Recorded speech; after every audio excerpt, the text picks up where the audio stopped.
un plaisir de vous retrouver sur ce plateau d'information. Fidèles téléspectateurs de Chérif la télévision, bonsoir et bienvenue. Depuis fin mars 2026, le Mali, à l'instar de plusieurs pays du monde, connaît une hausse significative des prix d'hydrocarbures. 875 francs CFA pour l'essence et 940 francs CFA pour le gasoil. Cette mesure attribuée aux tensions au Moyen-Orient aurait-elle des portées négatives sur l'approvisionnement et pèsera-t-elle sur les ménages et le secteur du transport? Et le monde y répond dans cet élément avec nos reporters Samaïra Sanogo et Nuhun Kone. Avec une augmentation réglementaire de 12% pour l'essence 875 francs CFA le litre et 29% pour le gasoil 940 francs CFA le litre, le Mali, à l'image de beaucoup d'autres pays au monde, connaît une hausse significative des prix d'hydrocarbures. La situation se justifie par la répercussion des prix internationaux et attribuée aux tensions au Moyen-Orient. En partie, ça fait partie, mais c'est bien avant ça. On nous avait signalé qu'il y aura effectivement quelques difficultés par rapport au gasoil. Parce qu'en réalité, l'État du Mali, les sociétés, les entrepreneurs maliens se ravitaillent majoritairement auprès de la société ivoirienne de raffinage qu'on appelle la CIR. Voilà, donc il se trouve qu'actuellement, il y a un besoin aussi accru de ce pays en gasoil, principalement en gasoil. Ce qui fait qu'actuellement, on a un manque de gasoil de façon sporadique, voilà, sur notre territoire. Donc je pense qu'ils sont en train de prendre à bras le corps le taureau pour qu'on puisse trouver une solution rapidement. Cette augmentation pourra-t-elle affecter le coût du transport et par ricochet les prix des produits de denrées alimentaires? Ça va créer forcément l'inflation. C'est-à-dire les produits de dernière nécessité, le transport, la production, tout va être alourdi. Donc quand c'est alourdi, ça va jouer sur le pouvoir d'achat. C'est-à-dire que si vous devez partir à Sikasso à 6 000 francs, si ça revient à 8 000 francs, donc les 2 000 francs qui manquent en réalité, vous servez de frais de passage. Donc, mais ce qui n'est plus le cas. Donc ça va jouer sur le pouvoir d'achat de la population, incontestablement, et la population va changer de comportement. Il y a des déplacements qui vont être priorisés et des déplacements nécessaires forcément que la population doit adopter comme comportement actuellement.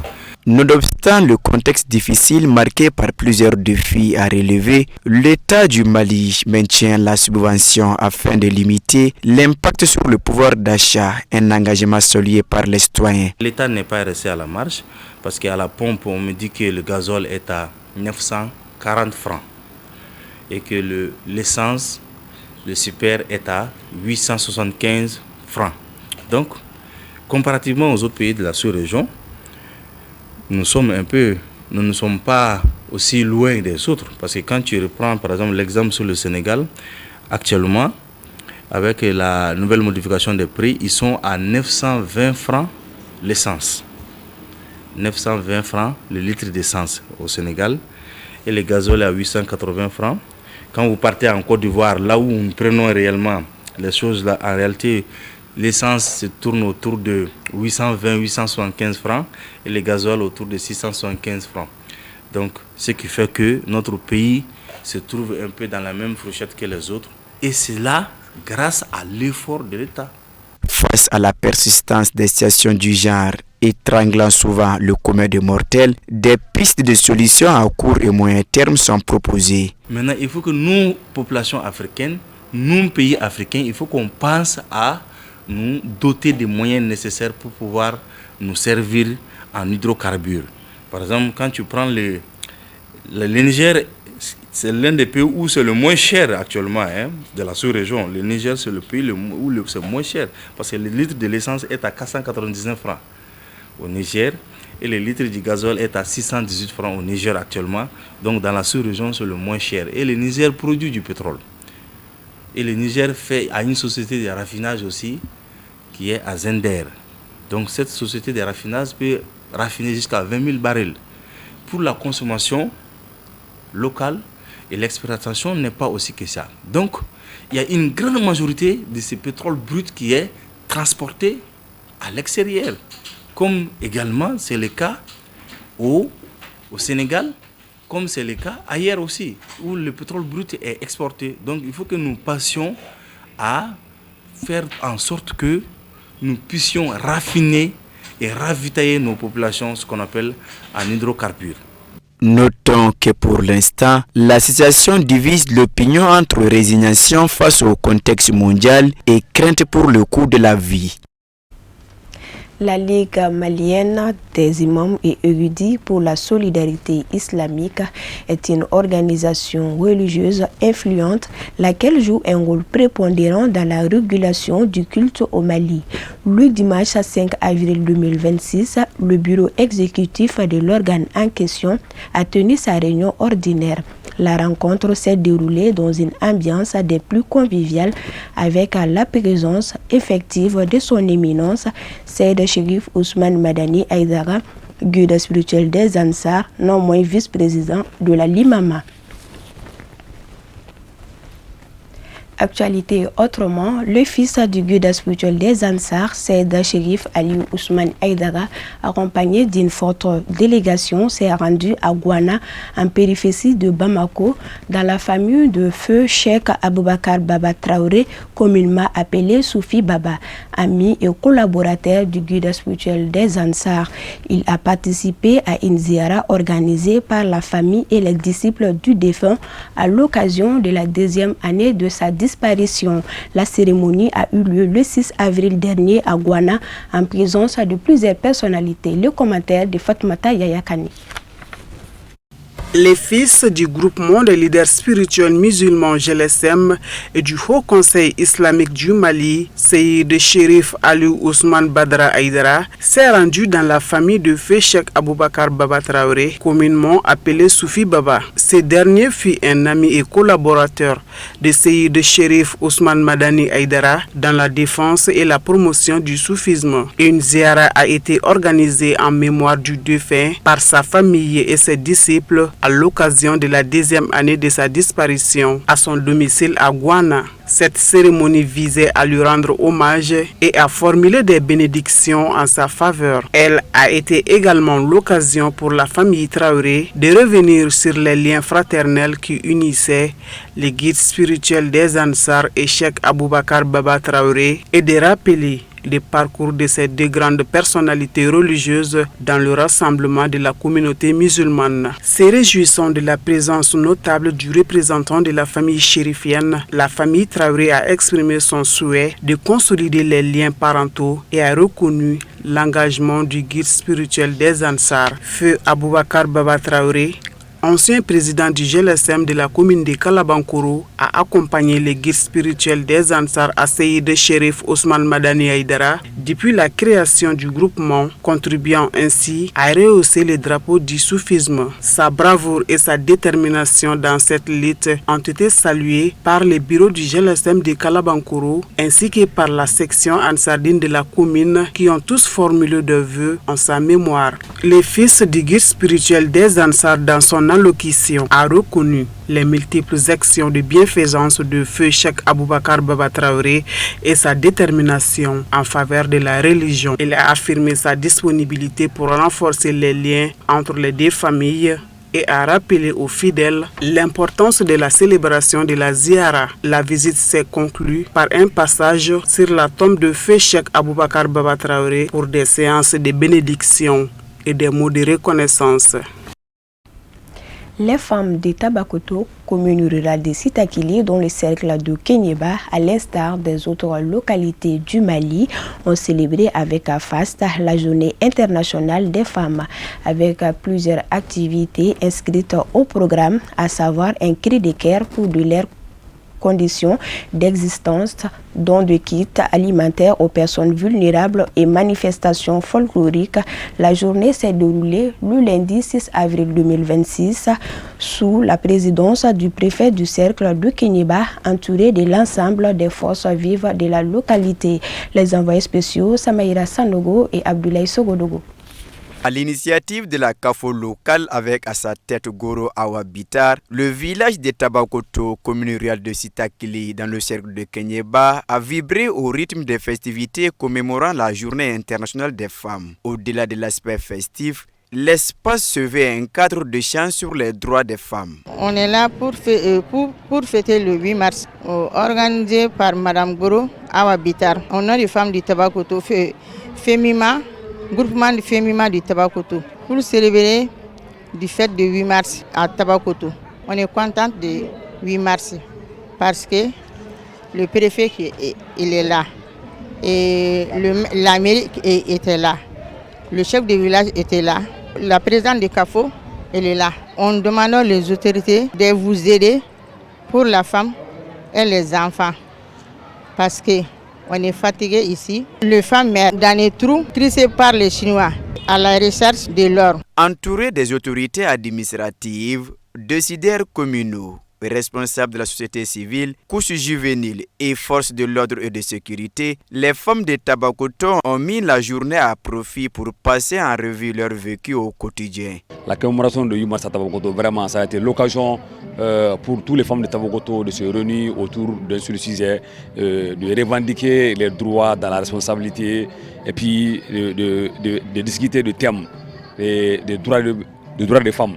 Donc non à la violence de la femme, en même temps aussi l'égalité dans le lieu de travail. Je suis très content de la réussite de l'événement parce que l'événement a été une réussite totale. Tout le monde était présent et puis ça a été très bien passé aussi. Bon, cette attestation, ce n'est pas à moi, c'est pour toute la jeune de Tabakoto. Ils ont honoré toutes les jeunes de Tabakoto à travers leurs actions, leurs organisations au moment de leur commémoration de 8 mars à Tabakoto. Ils ont vu vraiment la jeunesse a fourni d'efforts. Donc ils nous ont certifié une attestation de reconnaissance. Donc c'est pas pour moi, c'est pour toute la jeunesse de Tabakoto.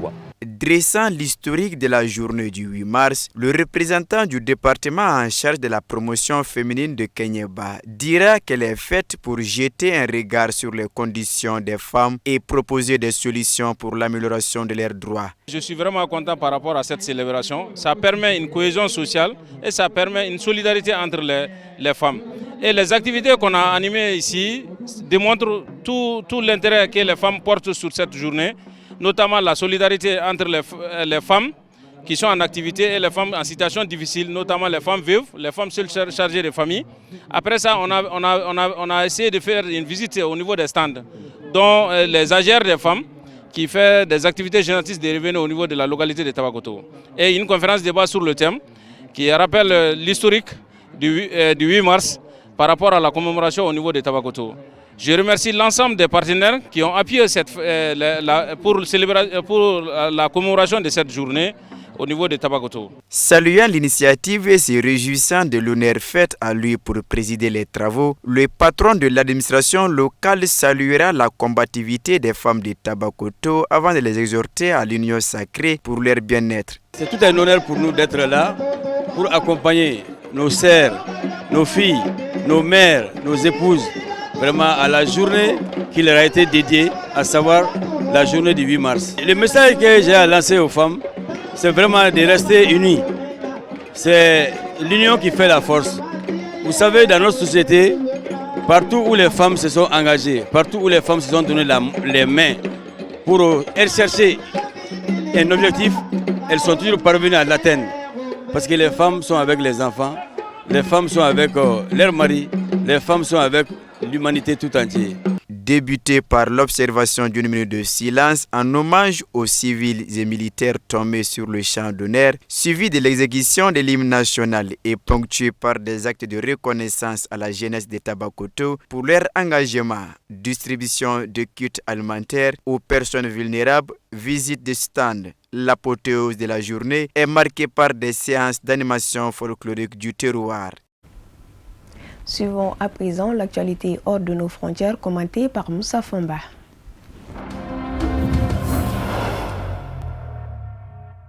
L'Iran a présenté aux États-Unis son plan en 10 points au 39e jour du conflit. Le président américain Donald Trump a déclaré que cette proposition constituait une base de négociation acceptable et a annoncé la suspension des frappes contre l'Iran. Le premier ministre pakistanais, qui a joué le rôle de médiateur entre les parties, les a invités à se rendre à Islamabad le 10 avril pour des pourparlers. L'agence d'information russe TASS a rassemblé les principales déclarations de l'Iran et des États-Unis. Selon l'agence de presse Tasnim, le plan 10 points de l'Iran est le suivant: des garanties fondamentales des États-Unis selon lesquelles l'Iran ne sera plus attaqué. Le contrôle du détroit d'Ormuz par l'Iran, la reconnaissance du droit de l'Iran à enrichir l'uranium, la levée de toutes les principales sanctions, la levée de toutes les sanctions secondaires, l'abrogation de toutes les résolutions du Conseil de sécurité de l'ONU contre l'Iran, la résiliation de toutes les résolutions contre l'Iran adoptées par le Conseil des gouverneurs de l'Agence internationale de l'énergie atomique AIEA, l'indemnisation pour les dommages infligés à l'Iran, le retrait des troupes américaines de la région, la fin de la guerre sous tous les fronts, y compris les opérations militaires contre le Hezbollah au Liban. Les dommages subis par l'Iran lors du conflit du Golfe Persique seront compensés par un fonds d'investissement spécial qui sera créé avec la participation d'institutions financières intéressées, a rapporté l'agence de presse iranienne Fars. L'indemnisation des pertes de l'Iran se fera par la création d'un fonds d'investissement et financier, selon une source de l'agence ayant eu accès au texte intégral des conditions de cessez-le-feu présentées par Téhéran. Aucune information n'est encore disponible concernant sa structure ou son mode de gestion. Une partie des taxes que l'Iran entend percevoir sur les navires transitant par le détroit d'Ormuz sera consacrée à des programmes de restauration des infrastructures détruites pendant le conflit, a indiqué l'agence, ajoutant que les termes du cessez-le-feu de Téhéran stipulent que l'Iran ainsi qu'Oman se verra accorder le droit de percevoir des droits de douane sur les navires transitant par le détroit d'Ormuz. Quant à Yair Lapid, chef de l'opposition parlementaire israélienne et président du parti Yesh Atid, il estime que l'accord de cessez-le-feu entre les États-Unis et l'Iran est un désastre pour l'État juif. Il a souligné qu'Israël n'avait même pas été invité à participer aux pourparlers entre Washington et Téhéran et que la politique du premier ministre israélien Benjamin Netanyahou s'était révélée insuffisante. Suite à l'échec de l'opération militaire américano-israélienne, l'Iran s'est définitivement affirmé comme un acteur majeur sur la scène internationale dans un contexte de bouleversement de l'ordre mondial. Selon le site d'information InsideOver, les États-Unis ont subi une défaite humiliante. Aujourd'hui, l'Iran figure au 4e rang des puissances mondiales. Cela ne tient pas uniquement à ses avancées technologiques, à ses ressources énergétiques ou à sa planification stratégique, mais surtout à sa capacité d'influencer la scène internationale en tant que civilisation, État-nation et force politique, indique le portail. L'article souligne que l'accord de cessez-le-feu marque la défaite des États-Unis et d'Israël après un mois de conflit, durant lequel ils ont cherché à soumettre l'Iran par un changement de régime, des tentatives de démantèlement du programme nucléaire iranien et l'élimination de ses capacités balistiques. Le portail attribue ce résultat à la médiation diplomatique de la Chine, du Pakistan, d'Oman et du Vatican. La veille, le pape Léon XIV, s'adressant à la presse, avait condamné les menaces proférées contre le peuple iranien. La défaite américaine n'est pas seulement un coup dur porté à une superpuissance et à son plus proche allié Israël. Elle marque un tournant décisif dans l'histoire mondiale et l'ordre international. Le monde tel qu'il était après l'effondrement de l'Union soviétique touche à sa fin. Un nouveau paradigme s'amorce aujourd'hui, conclut le portail.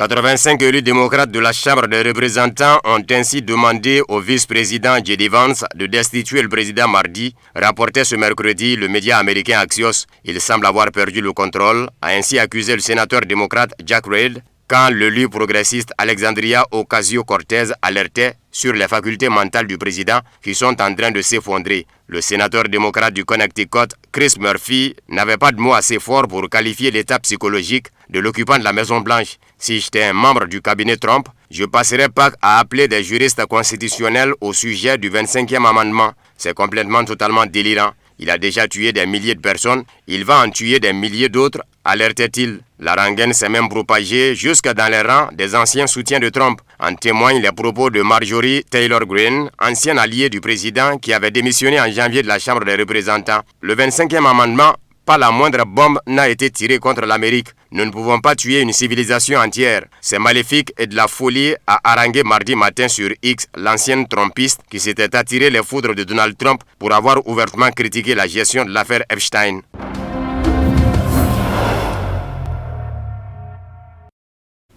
Et c'est la fin de cette édition. Merci à vous de l'avoir suivi. Bonne suite de nos programmes sur Chérif la Télévision. Bonne soirée.